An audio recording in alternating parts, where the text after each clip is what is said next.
எனக்கு அன்பான சகோதர சகோதரிகளே, ஆண்டவராகிய இயேசு கிறிஸ்துவின் நாமத்தில் இன்றைய நாளும் உங்களை நான் வாழ்த்துவதில் மிகவும் மகிழ்ச்சி அடைகிறேன். இன்றைய நாள் செய்திக்கான வார்த்தை 1 யோவான் 2:6 அவருக்குள் நிலைத்திருக்கிறேன் என்று சொல்லுகிறவன் அவர் நடந்தபடியே தானும் நடக்க வேண்டும். நம் ஆண்டவராகிய இயேசு கிறிஸ்து நம் எல்லோருக்கும் எல்லாவற்றிலும் ஒரு முன்மாதிரியாக இருக்கின்றார். அவர் சொன்னவை செய்தவை என எல்லாமே நமக்கு ஒரு முன்மாதிரி தான்.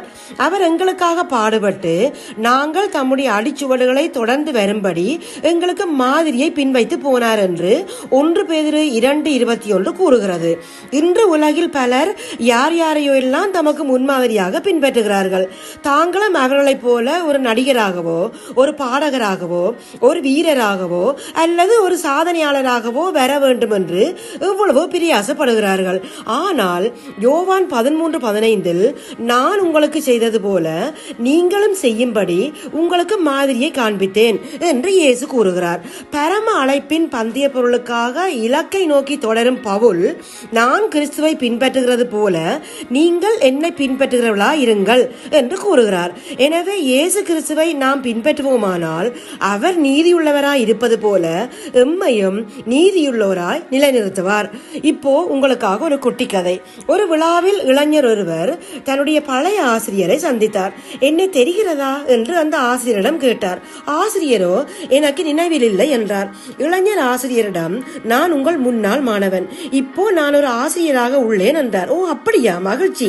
சரி, ஆசிரியராக வேண்டும் என்று எது உங்களை தூண்டியது என வினவினார் அந்த ஆசிரியர். உங்களால் தான் தூண்டப்பட்டேன். உங்களுடைய செயல்களின் தாக்கத்தினால் தான் நானும் கற்றுக் கொடுக்கும் தொழில் உள்ளேன் என்றார். எப்படி, என்ன தாக்கம் உங்களிடத்திலே உண்டாக்கினேன் என கேட்டார் ஆசிரியர். ஒரு நாள் என்னுடைய வகுப்பு தோழன் மிகவும் விலையுயர்ந்த கடிகாரத்தை அணிந்து வந்தான். அப்படிப்பட்ட ஒரு கை கடிகாரம் வாங்குவது என்னுடைய சக்திக்கு அப்பாற்பட்டது. எனவே அதனை திருட நினைத்து அவன் கடிகாரத்தை தன் பாக்கெட்டில் வைத்திருந்த போது எடுத்து விட்டேன். அவன் வகுப்பறைக்குள் வந்தவுடன் தன்னுடைய கடிகாரத்தை காணவில்லை என்று ஆசிரியரிடம் புகார் செய்தான்.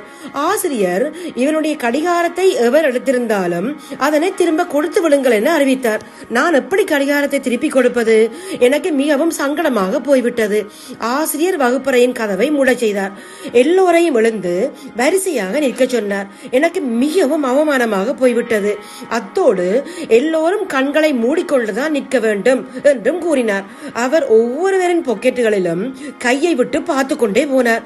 என்னுடைய பாக்கெட்டுக்குள்ளும் கையை விட்டார். கடிகாரத்தையும் எடுத்துக்கொண்டார்.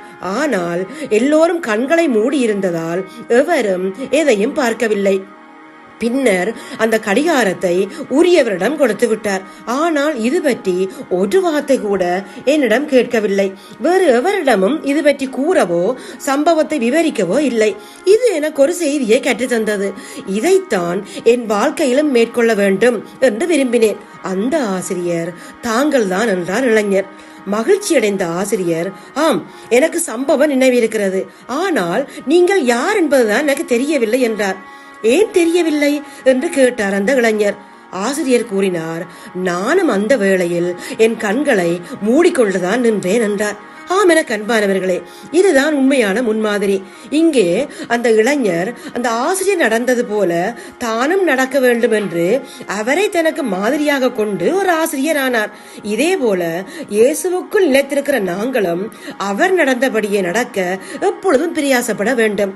நான் சாந்தமும் மனத்தாழ்மையுமா இருக்கிறேன். என் நுகத்தை உங்கள் மேல் ஏற்றுக்கொண்டு என்னிடத்தில் கற்றுக்கொள்ளுங்கள் என்று இயேசு கிறிஸ்து எல்லோருக்குமே தன்னுடைய மாதிரியை காண்பிக்கிறார்.